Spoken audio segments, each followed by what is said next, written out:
welcome to Let's Talk Nation. I'm your man, Rod Love, and sitting next to me is none other than the General Attorney Greg Jackson. Once again, it's on, brother love. Hey, you know how we get this thing started, man. How's this week for this past week? Man, the week has been great, man. Just living and loving and enjoying. What about yourself? Oh man, no complaints, man. No complaints. Just Greg, so Greg, dream. did you get off on one of your because you're a photographer, you're a jet setter. When you're not going to New Zealand and all these other places. You know how it is. You know how it is, man. So, but yeah, nah. This week, I had a. I don't talk about this a whole lot, but I celebrated another year of rotation on the planet. Okay. And so I just got a chance to blow a couple Man, of happy dollars. belated birthday, man. So I had a chance to blow a couple of dollars at the Hard Rock. So okay. Hey Doc, do you notice how when Greg's birthday come around, I gotta put that in my outlook, man, because he'll let it come and go, and then casually bring it up when we're doing the show. But happy birthday, brother. Nah, man, I appreciate it. Hey, but listen, for those who are tuned in to these two voices, you tuned in to two of the most influential voices in Central Florida on a Monday night podcast, Brother Love and Greg Jackson, the dynamic duo, Brother Love, guaranteed to raise IQs 10 to 15 points. On some nights, Brother Love, we got them to 20 to 25. If you want to be a part of tonight's conversation, all you got to do, they can do it on Facebook. And a lot of folks have been doing it on Facebook, but just in case, if you want to do it the old-fashioned way, if you want to get that old rotary dial phone and you want to push some buttons, let them know what they can do, 407-921-6195. Again, that's 407-921-6195 to talk to Twitter on Central Florida Monday Night Podcast. Brother Love, Greg Jackson, Brother Love, let's get it on. Boy, I love that. Hey, Doc, how you doing, man? I'm good. Doc, good. He not talking in his mic tonight. Hey, I was tickled pink this morning when I got up and I saw Florida Doge is in the making. We're gonna love it when you talk into that mic so we can hear you. Yeah, I'm getting that right. So there you go. Now, see? There we go. Rob made me put on this monkey coat. That's what you call it. Hey, but you know what? Doc jumping right off into the deep end of the water when he no doubt, man. No doubt. So for about a month now, and even a little bit before a month now, folks have been hearing about the federal response to government efficiency and how Elon Musk, the world's richest man, or one of the world's richest men, has been head of an agency created by Donald Trump, by the Trump administration. I don't know what happened to Vivek Ramaswamy. I think he's going to be running for governor, but in Ohio, yeah. But the federal government came up with a department, the Department of Government Efficiency, DOGE, that has been tasked with looking at government spending and the efficiency of different positions within the federal government, and has been tasked with getting rid of waste. And it has been determined that they've already found close to $1 trillion of waste in the federal government.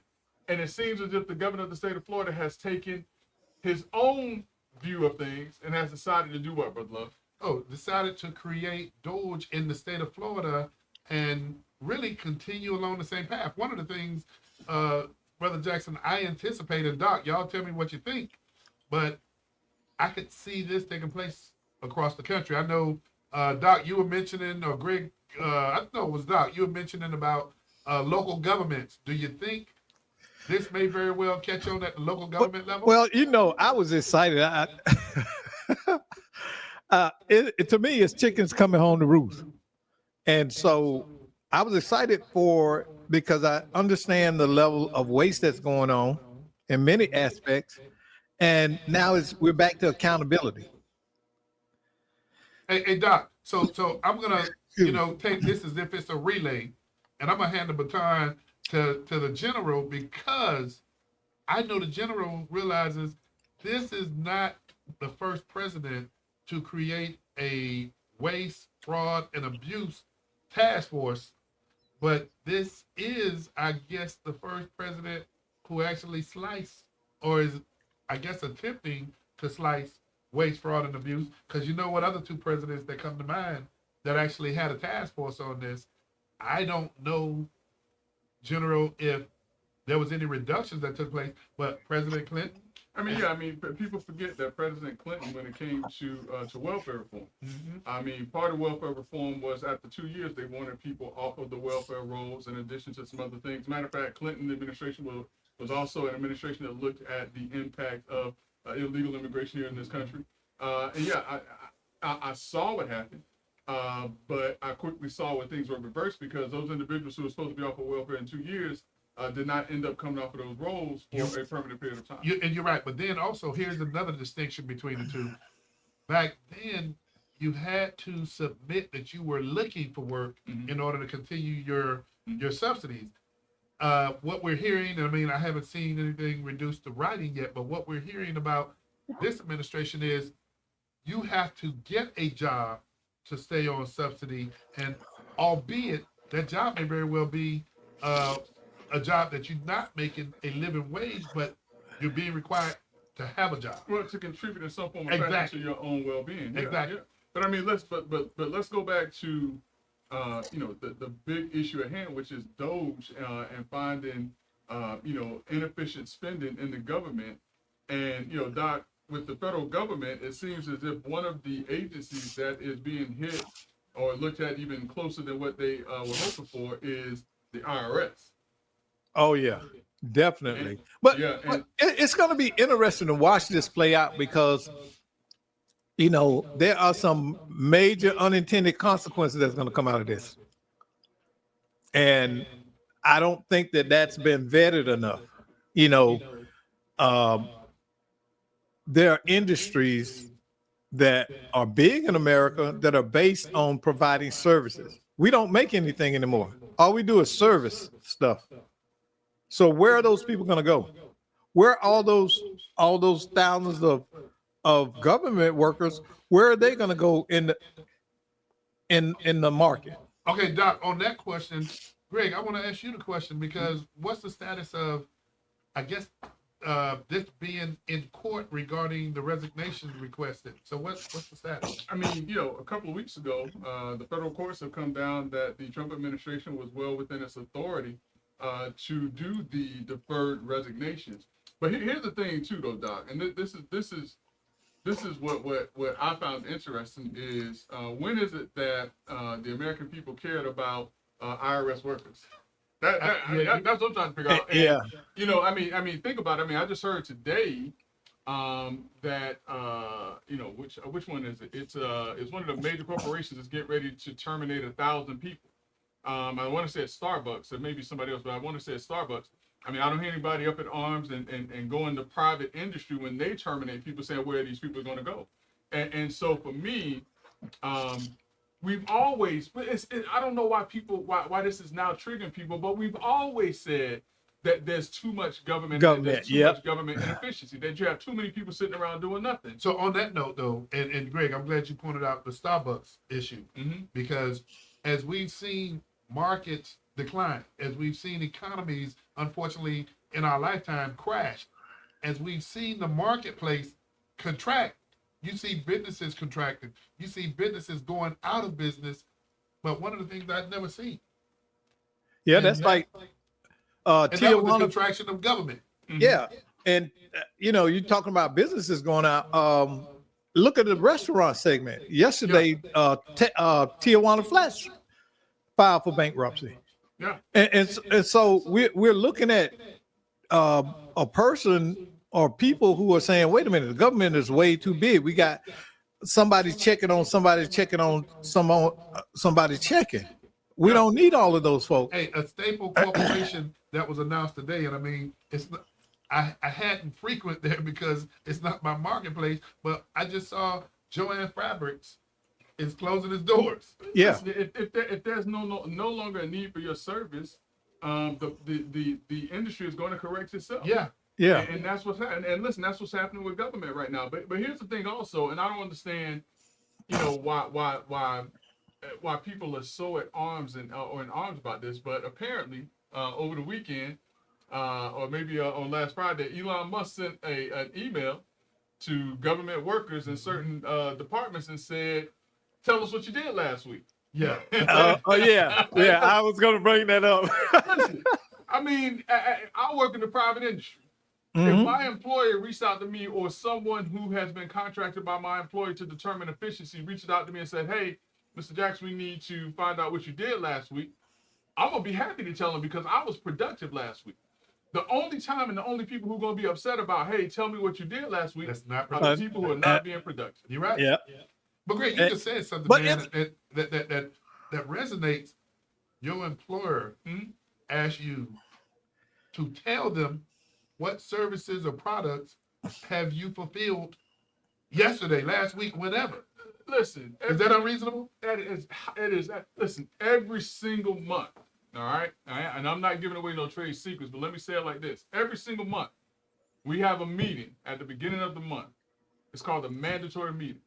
In that meeting, we hear about the top 10 producers in various areas of the firm. My job, I don't get mad when I hear that I'm not in the top 10, except mad at myself that, hey, I didn't produce as much as somebody else. So next month, I'm gonna be on my bicycle because I want to be one of the most productive people I can be. But if you call me any day of the week, or if you give me a whole week and then come back and say, hey, name 5 things that you did this week, shoot. Hey, but you know what? I mean, hey, Doc. To me, listen. that's peer pressure production. Well, here's the thing. It alleviates when that happens in a workplace. It alleviates this idea that this is your job. See, far too many Americans think that a job is owned by them. They got a right to that job. I used to tell my employees, you audition every day you come to work. So audition, Doc? Audition every day to keep your job by your productivity. If I got to step in and do your job, then what the hell are you there for? Yeah. And why am I keeping you on my payroll? Listen, true story. True story. When I was in law school, and people think I'm joking when I say this, but here's the true story. When I was in law school, I wasn't even supposed to be working my first year of law school because in law school they tell you not to work your first year because they just want you to study and things like that. But listen, I didn't have that luxury. I had to work, and so I went to work for this law firm, Mick Callahan. He was a boutique civil litigation firm. And Mick Callahan, probably one of the best trial lawyers that I've ever worked with and worked under until I came along. That's another story. But Mick Callahan, one day he pulled me and one of my colleagues into his office. And he said, okay, I'm getting ready to increase y'all's pay. What do you think you should make? And my friend stood up and he said, I think you should pay us $15 an hour. Now remember, this is in 1997. I think you should pay us $15 an hour. I said, whoa, hold up, wait a minute, hold up. I said, do this for me. I said, you pay him $15. I said, pay me $12 an hour. I said, because I don't know if I've done enough to get $15 an hour because listen, that was a lot of money at the time. Yeah. So he said, all right, listen, I'm going to pay you your $15 an hour because that's what you asked for, but you better produce, okay? 6 months later, I get a note in my mailbox from Mick Callahan that says, congratulations, you're the highest paid law clerk I've ever had, paying me $20 an hour. Wow. Because I was there and I had no problem with producing Right. and showing my work. You showed your value. Let me say something. He told him, he said, because every summer he would bring in new law clerks and some could stay. He would tell them every summer, you better show me why I have you here. Kind of like what you're saying, Doc. It's an interview, it's an audition. Every day you're walking in, you better show me why you're here. Hey, Doc, I mean, I love the way Greg framed that up. And you know, for every story like that, there's a story on the other side of the coin. And the first thing it made me think about, Greg, I think we talked about this on the show one time about the kid that was in the neighborhood and the neighbor saw him and knew he needed some summer money. And the kid would go knock on folks' door and try to cut their grass. And so the neighbor told the kid, come on, I'm going to let you cut my yard. And the neighbor told him, I'm going to pay you what you're worth. And the kid said, no, I'm not going to do that. And the reason why he didn't is because the kid didn't think his worth was high enough and he wasn't going to go out there and cut that man's yard. That was the other side of the coin. And so when I say that, Greg, think about this. You got organizations such as Amazon, Microsoft, that individuals are signing petitions, going to court to refuse to go back to a 5-day work week in the office. And who was it just recently told their employees, you can voluntarily come back to work or you don't have to work about that remote work. Greg, who was that just... I forgot who it was, but yeah. But so, Greg, we got so much going on when you talk about auditioning for jobs every day. But then you got all these other things that's going on, Greg. You got folks signing Amazon. I mean, that company, folks signing petitions not to go back into the workplace because now they're saying they're being inconvenienced. It's great. And listen, it's now a circumstance in the situation where the inmates are running the asylum. Yeah. But how do you correct that? Listen, You stand, hey, gotta hey, you stand on all 10, you stand on business, and you tell them, listen, in order to be a part of my company, these are my requirements, and listen, that's what Elon Musk Yeah. has been tasked to do with the federal government with our tax dollars. exactly. We're paying you. You Too need many to show people up are- to work, and you need to do a job that we're paying you for. And What'd you say, too Doc? many people are looking at this as a negative thing. It's a Right. good thing because it can usher in good competition, and we'll get the cream of the crop start to rise again. Because we I'd got love to hear, we- Doc. I'd love to hear what some of our audience think about this process, Doc. If you can scroll that number at the bottom of the page. But if you got an opinion on this, you got a comment or a statement, please dial in at 407-921-6195. Doc, I'm sorry. What were you saying? Yeah, you know, we got to look at this as a transition back to what works and what has delivered us being the nation that we were. The fact that we out hustle and outwork people at one time, and we're not there. We Okay, so you went listen, from 12 to 20. Yeah, listen, yeah. and why? Because they recognize his value, and that the level of his work was commensurate with what he was being paid. And you took more value Yeah. to the firm. I mean, listen. I mean, but I've always done that. Everywhere I've gone, I've always been the first in, one of the last to leave. I mean, even 20 plus years into practice, I'm still one of the first in, one of the last to leave. I worked the hardest. I mean, I tried more cases in one of the largest personal injury firms in the country, and I don't have to. I don't have to gear up and go into a courtroom every 2 months or more to fight for my clients. I could actually just sit back and just kind of go off my laurels. But I like being in the fight. I like proving every single day why this particular employer hired me. Gladiator. Yeah. Look, And see, that's they because wanted me to be in the trenches, and I'm you're in the a trenches. self-motivated, self-actualized man. And a lot of people don't believe in that. You know, I'm very competitive. When I go in the gym, I'm trying to run you out the gym. Mm-hmm. And so let me ask And you a question. that's how I approach it.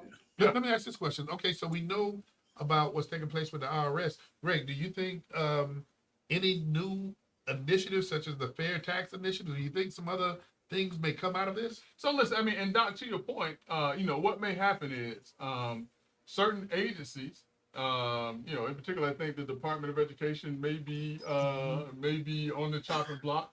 Another agency that I think I heard of, but the IRS, I mean, if they begin to trim, I think 15,000 IRS employees have been told that they're not going to have a job. Now, what that means is that you have less IRS workers that are available to harass us. That's my words, not anybody else. Come tax season. But I think it also puts us in a position to look at different ways of assessing taxes against the American public. And I will say that there were probably about 10 years ago, maybe a little bit more, there were various ideas about how do we change our tax system because it's too heavy right now. You have too many IRS agents that's handling this antiquated system of handling taxes. And so one of the things that came around was Herman Cain, the 999 plan. Yeah. The other plan, which I didn't understand Herman Cain's plan that well, I just remember 999. But the other plan that came about was something that came about with the guy by the name of Neil Bortz. And he talked about the fair tax. Now, I actually went out and I met Neil Bortz. He came in Orlando. I bought his book. He signed Radio it for commentator, me. right? He used to be a radio commentator. Yeah, Neil Bortz, real smart guy. But Neil Bortz, the fair tax, basically said, we don't pay any more taxes, income taxes, but the taxes that goes into the government comes from consumption. So when people spend money here in this country, they're putting money into our tax system. Now, why does that work? Because if you have people who may be in this country, happen to be in this country illegally, and they don't pay income tax because they get paid under the table, they don't have to worry about it. You're not missing those taxes anymore because the moment that person goes and spends in a store or buy a product, anything like that, they're now paying into the tax system. And I think that is a fairer way of assessing taxes to give back and to provide services to the American people. One of the things that's being discussed right now, and I mean, I think it first made headlines last week. And Doc, you and I was having this conversation. Was can you fathom not having to pay a property tax here in the state of Florida? Listen, I don't think I mind that at all. Yeah, so that's one of the things that's going to be discussed before the legislature this year. And just imagine, folks are saying, well, then how do you manage your local services or needs? Well, people forget Florida's driven by sales tax. Yeah. So much so to locally, local municipalities try to implement penny sales tax. You're right. Or half penny sales tax. And so people ask the question, what would take place at the local level for local government should that take place? And I'm no expert on it, but one of the things that come to mind immediately would be that local governments would have to have a real strong retake on themselves and their capacity, and you would have to have some cuts. Yeah. In terms of personnel. I mean, listen, I dare to say that that this DOGE organization, the federal DOGE, has given many municipalities or states ideas about how they can address potential waste in their own communities. I mean, Doc, we were just talking about that. Yeah. And there is another side to this in that those who don't want that accountability. And me and Rod had a conversation today about a certain local government and the mechanism that he uses to make sure that what he's doing is efficient. They don't want to follow that. And when I asked Doc, and Doc, we're not naming it, but Yeah. the question that I have is, do you anticipate local government? I mean, the third largest state has announced that it is introducing its own DOGE here in the state of Florida. Mm-hmm. I can imagine some other states are probably going to pick it up and do the same in their states. Right. But I'm wondering, are we going to see any local governments look at implementing this? Because I think the stakes are going to be far higher for local government.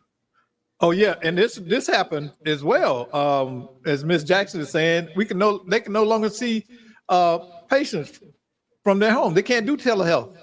No? No, it's been eliminated. So there's a lot that's coming up, and I don't know how that's a cost cutting move, because it should actually be the opposite. Mm-hmm. Because Cost going savings. out into the community to see people is a lot of time. You're talking about on average an hour visit, okay? And Medicaid, just like many agencies, they do that quarter hour, that that's right, thing, yeah. And so you have, I know because I did community counseling. You got an hour session, okay? And if you don't do the full hour, you got to go to the quarter hour system, right? Now you leave there, you got to write notes. So you don't get paid for the notes. Now you got 30 minutes to your next person. If I'm there to sit at home and do telecare or video care, how much more efficient is that? I don't know, but I got a question for you, Doc. Here's a question for you and the general. With what we see taking place right now, should the Black community move aggressively forward in getting more involved in politics, or should it retreat? Well, before we get to that, and that's an outstanding question, but before we get to that, there are two sides to every coin. And I agree that with regards to Medicare dollars, I think that that some of those dollars are well spent to have telehealth. The problem has been that there has been abuse on the provider side, that it precludes, or it at least needs to be some evaluation of whether or not there is fraud and abuse by doing telehealth medicine. Now, the other thing too, remember with Social Security, one of the things that DOGE quickly found out is that they were sending checks out to, I want to say, a couple million people who were over the age of 100 years old. The problem with that is that there are only actually about 80,000 people over 100 years old in the United States. But they were sending out checks to about 1 million people or more who were over 100 years old. So there's certain things in the system that need to be corrected. And I think once corrected, things like telehealth and things of that nature can come back, because now you remove those issues of fraud and abuse that are inherent in the system. I mean, think about the number of people with the PPP loans. Yeah. And how they've lost control of monies that were supposed to go towards certain things. And I think that it's a good idea to see if you can bring and get a hold of it. But I do agree that telehealth is more cost saving than cost prohibitive. And especially when you look at, what do they call it now?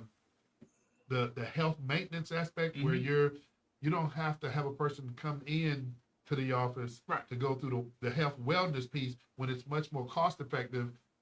And man, you can do a lot of stuff through telehealth now. Yeah. I mean, the blood pressure and all that kind of stuff. Yeah. So I mean, I agree with that, but I understand the move in at least addressing it at this stage to determine the efficiency of how those programs are being run. So, but back to the question of the $64,000 question, Doc. And I don't know how old some of these listeners are. They may not remember the $64,000 pyramid. I think that's the name of it. But the $64,000 question, Doc, is, with all of this stuff that's going on politically, should African Americans really and truly be focused on politics, or is there other things that we need to be focused on to help our community right now? My perspective is we shouldn't be, and here's why. When you see who's standing on TV and talking about this and complaining about this, it ain't us. You understand?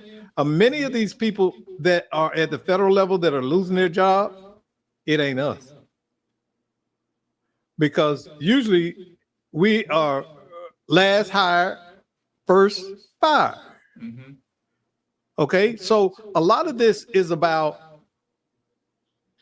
let's just keep it real, mediocre people that have been given a job or a placement in society who have not earned it. It's a lot of people in those jobs that are unqualified. Doc, let me answer. Let me take it up where you left it at, and way to pose that question, because I take the other side of this. I believe that Black folk need to get involved like they've never gotten involved before, but I take a different perspective to it. If you look at Black folk and the position that we've taken, it almost paints the perception of a monolithic thinking people. And I'm sorry, but not apologetic to say that, because if you were well represented, and I'm gonna go ahead and go this far to say, when you look at Hispanic voters, when you look at Asian voters, there's not an issue when, if there's a change in the White House, they go hungry because they're represented on both sides, and it might not be equally, but there's enough representation on both sides. So, Doc, that's the one thing I would beg to differ with you respectfully on. But then I would also go, and the reason I take that position is that oftentimes we are scapegoated as the cause of problems. It's just like with DEI, when only 4% of African Americans benefit from DEI. You know who benefits the most? Hold on, Doc. I don't know. You had me to that part. I don't know if it's scapegoated to be the cause of the problem. I think that we're scapegoated from the standpoint that people want to identify with the issues that Black folks have been through to further their causes. You see what I'm saying? Well, I'm saying, but we're the boogeyman in those instances. But I don't think we're the boogeyman. I think that we are the poster child for what most of these other groups are looking to do, to say this is why we fight. Because what do they say? Oh, we feel as if we've been persecuted like Black folks in slavery. So it's not that we're the boogeyman in that, it's that they're putting their issues on the troubles that African Americans have had to go through in order to legitimize their own problems. Well, what I'm saying is, their own struggles. I'm saying with diversity, equity, and inclusion, I get that part, what you're talking about. But what I'm saying is the fact that whenever they have addressed this issue, we are the face of the issue, and we're not the main ones who benefit from DEI. Yeah, but I think we're saying the same thing. Yeah. I think we're saying the exact same And thing. so- is that we're the and face yeah. of it, so that they can legitimize Right, their role in getting benefits from what we've gone through. right. Because I'm reading But- story after story of white folks that are waking up and saying, "Hey, I lost my job because I was a DEI hire." Yeah, yeah. But here's the thing though. I'm agreeing with you on this one, Doc, in terms of African Americans and where we should be in terms of should we step away from politics and maybe focus on something else. And the reason why I say that is because there's a study that showed that the average black family passes on $0 upon death. So what that tells me is that we have very little wealth in our community as African Americans. And we've talked about this time and time again about the lifespan of the dollar in the black community versus other communities. But here's the other thing, Doc. How much money was spent or taken from African American communities to put into a political campaign, and in the case of Kamala Harris, a losing campaign? She raised $1 billion plus for her campaign, and none of that money came back into the community to help the people that the Democratic Party is supposed to be fighting so hard for. And here's a question I have. Hold on, wait, let me ask y'all this now. Here's a question I have. And this is 20-something-year-old Greg Jackson that asked this question that 50-something-year Greg Jackson still can't answer. All right? What is it that politics can do that money can't do? What is it? And I'm gonna answer that question in part, because, and I love the dynamics, and I mean we gonna be brothers regardless. But I remember now. I've been thinking about this for 30 years now. You been thinking about it for 30 years? So whatever answer you come up with now, I've been thinking about that. And listen, go ahead. Wait, let's talk nation. Here's a question now. I want y'all to hear this question. What is it that politics can do that finances cannot, or that wealth cannot do? What is that politics can do that wealth can't? Here's what I'm gonna say plainly and clearly. You ever heard that old saying about he who has the pen has the gold? You can make laws. You can make laws, Greg. And I understand what you said about the wealth. People are saying the same thing right now about Elon Musk and the presidency. Man, I believe we got to be at the table. You know what? Why can't we participate in both? Dr. Blight, let me ask you this question since Brother Love want to try to sidestep this. What is the I agree with you. Listen. What is the lifeblood of every single political campaign from start to finish? Money.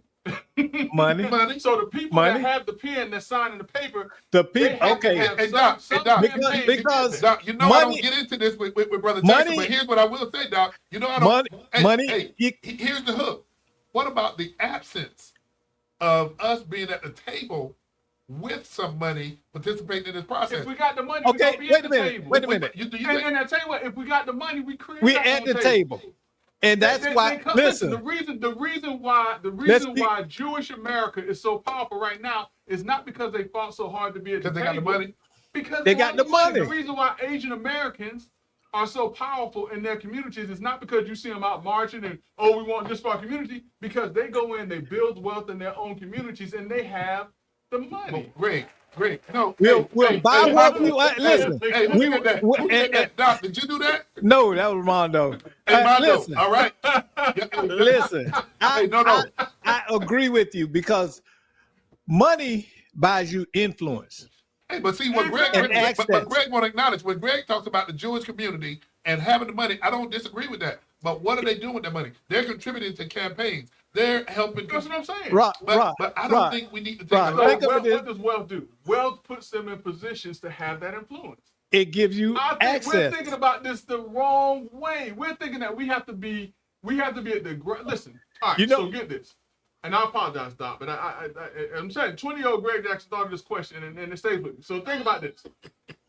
When I went to school, after I graduated from the historic Florida A&M University, the highest 7 years, I read that the next big industry was healthcare. Now, this was in the mid-1990s. So me, being who I was, said, okay, I got to go in. I got to work my way up from the bottom. I got to be a nurse. I got to go to nursing school. Then I got to go through, be a floor nurse and all these things, work my way up to be a director of nursing. And then I can go and try to petition to be a head of a department. Then I can be a CEO of a hospital. And I told a friend of mine this. I'm going to work my way up from the bottom to the top because I want to see everything that happens. He was like, you crazy? He said they have a master health administration program. You going all the way around here, and you can go just like this. Yeah. So for us, why is it that we feel like we have to be all the way around at the bottom? Because we're always viewed as being at the bottom when we're dealing with politics. But that's our fault. I'm gonna still Hold respectfully on. agree impartial. Hey, Peter, why don't you dial in, Peter? Because Peter, I know you got something that you can bring to the table. Listen. We constantly buy what we want and beg for what we need. Yep. And we've got to change that dynamic. Yep. If you look, Greg is absolutely right. The reason that black people don't have political power and sway and get ignored is because we don't put money into our politics. Yep. We So always know you people take to a recess. respond. Hold up. Well, So you they take a ought to do recess. right. So you take a recess from the process, right? Is that what you're saying? What I'm I'll take a saying recess is, process. we need to look at having a ground, something that we are grounded in first. We're trying to build something and we have no foundation. We don't know. Yeah. If you ask black people what do we need politically, you'll get 10 billion different questions. That's what's wrong with the Democratic Party. They want to be. Let Listen, me tell you this now, too. hello. Doc, let me tell you this too. I get emails, and you do too. I get emails from people all across this country that are running for political office. They're in different states, different cities. You know they ain't asking me for my vote. You know they ain't asking actually. money. asking for my money. Money. That They tells ain't me, saying and thoughts and that is a prayers. clear indication that yes, our votes, they matter. We have our voice with our votes. And I will encourage everyone to get out and vote. But I think that the real power that we're missing as African Americans or anyone, brown or black, that's being missed is that we're chasing politics instead of power through wealth. Okay. Well, They'll chase us with wealth. Greg Jackson, I'm not going to disagree with you, but I will say this. I will say that we need to be included on both sides of the aisle. Right now, when you see black folk have not. I'm going to say have not. You talking about the aisles? We ain't even in the damn stadium. We stuck out in the parking why lot. aren't we, Doc? But Doc, why aren't we? Doc, you heard that agitation in his voice. What? Yeah. What? How can you be on both sides of the aisles and you ain't even in the business? You ain't even in the stadium. But Doc, you say, talking about reach across the aisles or in the stadium, but why aren't we? Why aren't we? Because we don't put money into our We have the politics. Hey, you know what? And it's something you said, and I'm gonna take a chapter from you right now, Greg. Okay. You put effort in what you were doing to excel. Of course. You put effort into it.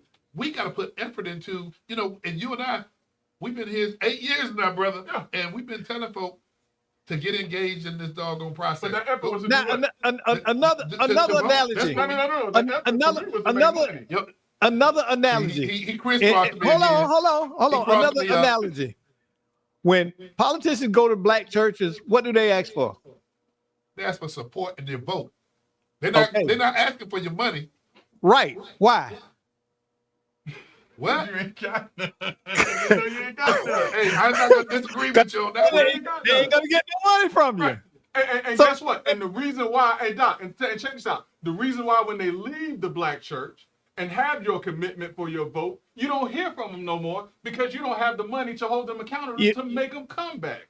Exactly. That's why. So in African American community, when you wonder why these politicians don't come back, it's because you don't. You have no the power wealth. influence. But since you You go have there, no since you capital. but since Greg going there, let's have this conversation about how are black people represented politically. When you look at it, 95%, 94% represented in one party. Okay. You don't Again. see that you don't see that in Again. But the we're Hispanic community. really not even represented by that one party. We're used by that one party. I agree. I agree I'm getting it, 100%. and that's what I'm Right. saying. I We're agree. not really Right. represented by the Democratic Party. Why? Because we bring begging into the equation. See, we beg for everything. But Doc, you talk about big. Now I'm gonna go here. I'm gonna go here with Man, you sound like a Democrat. a Democrat. I know he done turned on us. Ray, he done turned on us. Come on, hey, talk to me some more. No, Talk to me some more, no. Democrat. Hey, I'm not. Hey, I'm gonna turn my back on that. Hey, Doc, I'm gonna turn my back. I'm the Democrat in the room. Hey, and you're right. I'm not a Democrat. But here's what I'm gonna say, Doc. We go and we don't support those folk that we want them to support our interests. We don't support them financially and in other cases otherwise. But then when it's time for the session to start or something that's taking place, we go and ask those folk, will you support this initiative? And when they're busy and not supporting your initiative because you didn't support them, and I'm telling you the reality of it. I'm not doing that make believe for you. I'm gonna tell you this. If you I'm got gonna the tell wealth, you this. hey, listen, if you got the wealth, you ain't got to beg them to do nothing. But if you got the wealth, what are you doing? You're contributing to those campaigns too, aren't you? If you got two meetings at 2 o'clock, that's going to affect their campaign. Yeah, Rod, listen. If you got two meetings at 2 o'clock, one person is going to give you $2,000, and the other person is going to give you $20 million. Which meeting you going to take? So No. Let me give you this. If you have a meeting, one meeting, somebody's going to give you a church full of people that might give you 1,000 votes, and the other person's going to write you a $1 million check. Which one you meet with? I'm going to get that money. And I'm telling you, that's what Exactly. the lifeblood of every single political campagn is Because money. now- as much as people want to say it's the votes and things Instead like that, it's- instead of just those 1,000 votes, now I can go out and get some media buys and get much and multiply that. That's the way I'm gonna do I'm gonna things. just say I wouldn't advise taking a recess from the process.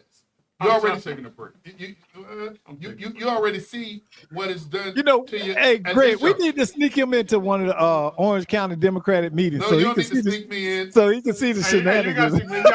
he already got his Democrat card. Look at it. Look at it. No. Hey, Greg, no, I'm not taking that Hey. card whatsoever. Hey, Greg, no, I'm not taking that card Hey, whatsoever. that's why he wanted Peter to call. He wanted to bring Peter softly. they do more. They do more running around photo Yeah. ops. The Spanish people Yeah. got to hit here. The gay people got to hit here. The white people got to get here. The black people got to take a photo and all that. Everybody got a contingency or an agenda instead of having a platform. Everybody's going in with their particular set of problems instead of saying what unifies us and says that that we can all agree on is a problem for all of us. This is why the Democratic Party is an array, because we got these special interests inside of it who are always advocating only for their point of view. Pandering, Doc. Huh? Pandering. That's all they've been doing. Pandering. Well, it's not pandering because when you have 10 masters and you're trying to answer to all of them, you're gonna be confused. You Yeah. can't be organized. Yeah, show game. You know, and the thing is, in reality, and I'm gonna say this: the biggest problem for the Democratic Party is the transgender homosexual agenda. Period. Because most people are not with that. That's not saying that they're anti-them. What they're saying is that's a particular subset of society that many of us don't experience that issue that they have. What's the bigger picture? They need health care. So why are we not focusing on health care? They need housing. Why we not focusing on that? That benefits them as well. But when you abandon everything and you go to one particular subset that's really drilled down, you got a problem because you're ignoring everybody else. And that's what we face with. You know, again, I hear what y'all saying about wealth. I don't disagree about generating wealth, but I don't agree that you take a recess from the process. Well, I think at the very least, the conversation needs to be how do we increase the wealth base to be taken more seriously? I agree. You don't get You know, that has to absolutely. But be we a part can't of the build conversation. anything until we recreate the foundation. The model that we're still following is 1965. We shall overcome. That's not going to get it. Okay? It's much more complex. Black people have evolved. We're not even speaking to the same type of constituency that Martin Luther King spoke to. A lot of these young black people are educated, they're aware, and their points are different than we shall overcome. You know, the black community of 1969 and the 1950s is far different from the black Right. community of today. Right, but they still The black talking. community, yeah, I mean, back then it was more of a segregated, or I'm sorry, an integrated community, because we did not live for the most part outside of our communities. But right now, much like everyone else, we are everywhere, and our issues are more diverse than what they were 50 years ago. Much Listen. more diverse than what they were 56 years ago. Listen, people don't understand how short a time it was ago. Oh yeah. I knew my great grandfather, who was born in 1892. Mm. Okay, basically 20 years after slavery, and I knew him well. I used to spend the summer up there in Quincy. Remember, I told you, Greg, I had people up there in Quincy. Yeah, My great grandfather had a chicken farm up there. Listen, So I it's tell not that people- long ago. Listen, I tell people, and listen, Doc, much like you, I tell people I used to sit at the feet of my great grandfather, Charlie Brown, who was born in 1878, came from Milledgeville, Georgia, left home when he was 14 years old because his dad had married a woman who was mean to him, came to Perry, Florida, built his own house with his own two hands, had to leave in 1920 around the town of Rosewood, because remember, they weren't just killing people in Rosewood and Ocoee. This was an issue that was taking place across the southern part, the northern part of Florida. To where he had to board up his house and move down to Bradenton, Florida. I used to sit at the feet of this man. At age 10, up until the time that he passed away at 103 years old in 1981. You see what I'm saying? So Doc, the kids of today, Not the ones. they have no idea about those conversations and the people that we. And listen, if your great granddad went through it in the 1800s and the early 1900s, think about our grandparents and our parents who were in the 50s. Before there was even integration that went through stuff. Sitting there hearing your grandmother scream when they killed Martin Luther King. You know, that kind of stuff, that's my generation. Yeah. I lived that. That wasn't that long ago. I'm just 63. Hey, and I'm sorry, fellas, because we're getting to the tail end. Before we get to the very end, on behalf of Let's Talk Nation, the General, and Doc, we want to extend our condolences to the family of Senator Geraldine Thompson, who passed away week before last. And you know, we know that she was a champion in this community, and we just want to go ahead and make sure that it be known that Let's Talk Nation wanted to once again extend our condolences to her family. And Greg, I don't know what there's a lot to that. I mean, Doc, did you go to or know anyone who went to the services this past weekend? No, but I had this to say. This Friday? Yeah. Oh, my bad. I thought it already took place. I'm sorry. Oh, okay. Yeah, but I want to say this. One of the things we have to do is celebrate and mourn this lady, because she stepped into the fight. Regardless of the politics, agreement or disagreement with her, she was willing to serve. So you always want to celebrate those people who can basically donate their time, their effort, their sweat on our behalf. We can't dismiss them. She was important to the progress of Black people here in the state of Florida. So, again, the condolences from Let's Talk Nation to her family and loved ones. Absolutely. And as many folks that may want us to do this, we're going to resist the urge for now. To talk about the history of what's going to take place or the future of what's going to take place with that district, because that is a whole nother conversation in and of itself. And just want to, just echo my colleagues here. One of the first two people that I met in politics, first two women, Black women that I met in politics, Doc Blight, was Daisy Lynham. And that was going to give. Thompson. Hey, you knew that was going to give me the giggles. Yeah, listen. Two, strong women that strong will. Absolutely had an impact on this community. And all I can say is that And not being an Orlandian. I wasn't born here, but I have adopted this community as my own. I felt the impact and the importance of these women even early on in media. And it's funny you say that because my memory of Commissioner Lynham is we served on the City of Orlando Parks and Recreation Board. And Before she was elected? Before she was elected. Yeah. And when she told me that she was going to run, and she said, I got to get out there and raise some money. I work for. Hey, you heard what she said? What she said, Brother Love? She said, I got to get out there and raise some money. She ain't raising no vote. She ain't raising no vote. And she asked for your vote? She asked for your money? Oh, she asked for my money. I didn't live in the city then. Oh, for real? No, right. I didn't. All right. Yeah, I know where you're going. Hey, Doc, I gave her a check at one of our meetings and told her, this is when I worked probation and parole. I said, go cash that today. You better get it for the bill, man. Hey, those were the days when it was paycheck to paycheck. Yeah, man. But you're absolutely right, Greg. I mean, we stand on the shoulders of some giants. Yeah, and listen, man, we always take time out, and we always find ourselves, because one of the things that we want to do is we want to promote our men in our community as well, because for a bit of time, and I think they're starting to reverse a little bit, for a bit of time, it seems that African American men were being ignored to an extent.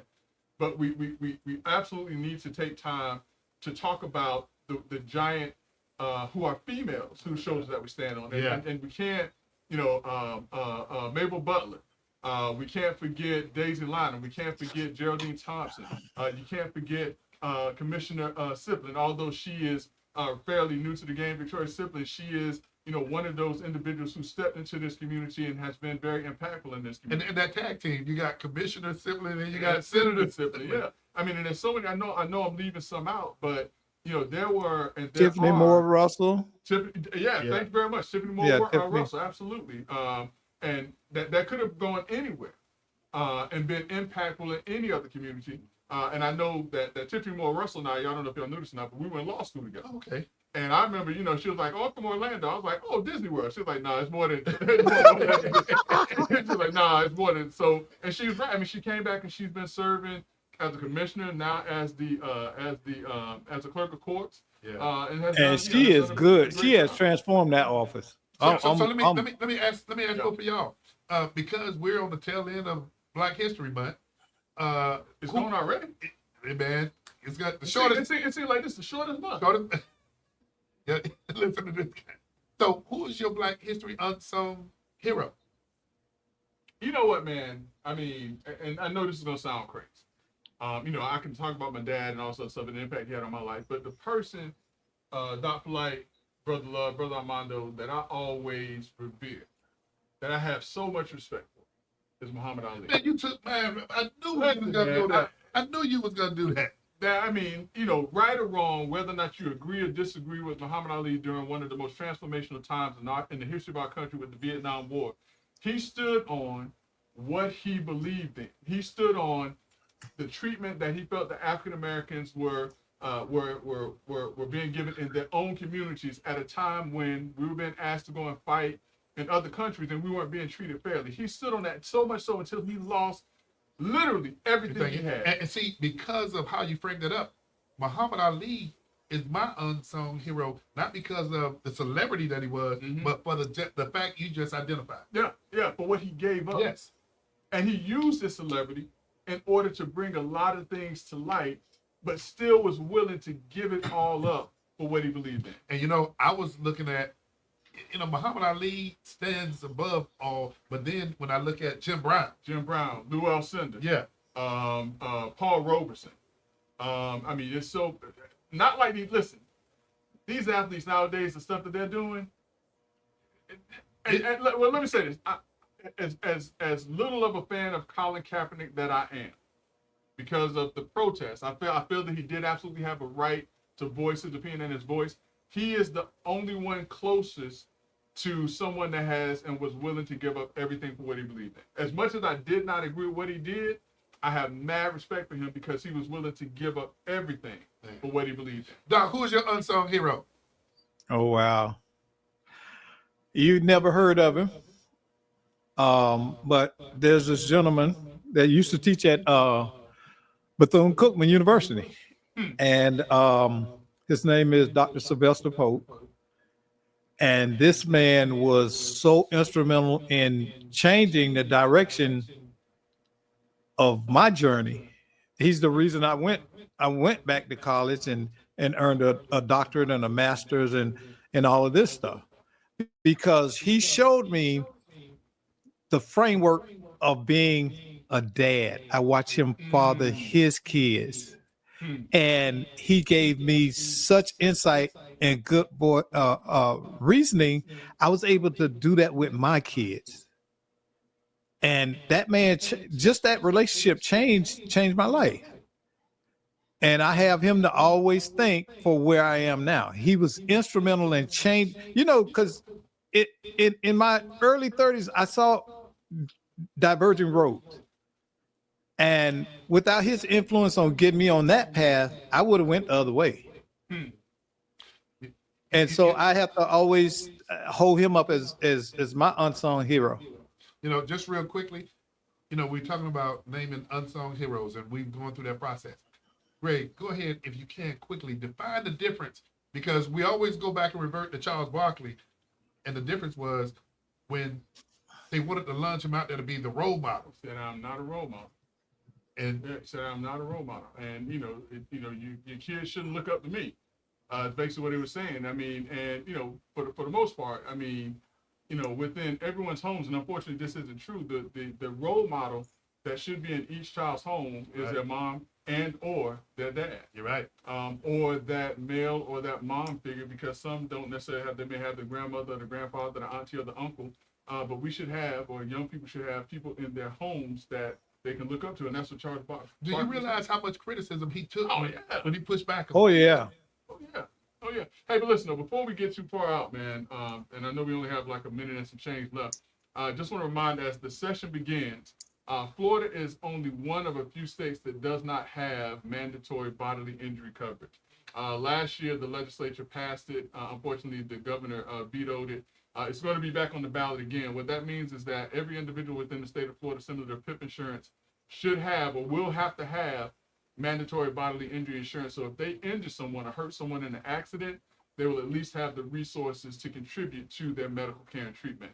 So, talk to your state senator, talk to your state representative, and ask them to continue to support it. And to please encourage Governor DeSantis to support it as well. All right. So they'll be back doing a legislative session this Yes, session. okay. Session again. Yeah. Hey, you're going to always get information from Let's Talk Nation. Hey, Doc, man, we appreciate you tuning in and participating as aggressively as you did this evening, Brother Jackson. and for agreeing with me, appreciate that. Hey, and Armando gonna get suspended for that little thing he pulled. You and Greg know what I'm talking about. Hey, but to the Let's Talk Nation audience, hey, we love to have you. We'll be back same time, same place next month.